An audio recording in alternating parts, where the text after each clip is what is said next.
नौजवान दो औरतें आपस में ये करती थी बात। बोले मेरी सखी कैसे कटी शादी की रात, कैसा दूल्हा है तेरा, वो किस तरह का मर्द है, तेरा साजन है सखी बेदर्द या हमदर्द है, गूंगा है, काना है, अंधा है, लंगड़ा है, बोलना, अरे बोलना सखी। चारों है, चारों। गूंगा है, काना है, अंधा है कि लंगड़ा है, बोलना। क्या पढ़ा है, कौन सा करता है धंधा, बोलना।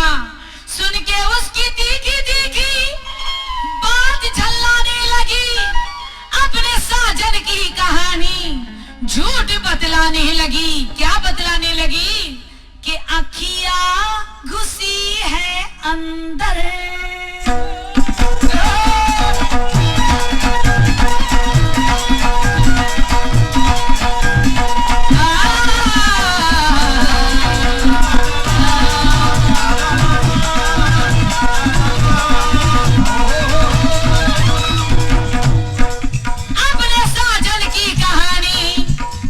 बतलाने लगी। क्या बतलाने लगी?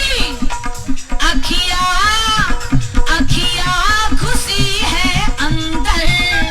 देख लीजिए, बिल्कुल अंदर घुस गया, देख लीजिए।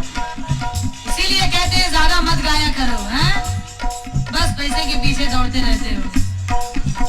अखिया अखिया घुसी है अंदर, अखिया घुसी है अंदर, लगता बंदर, अखिया घुसी है अंदर, लगता है देसी बंदर, करे खाओ खाओ करे खाओ, करे खाओ खाओ, करे खाओ, करे खाओ खाओ, करे खाओ, करे खाओ,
समझे, वो कुछ न सोचे समझे, दीवाना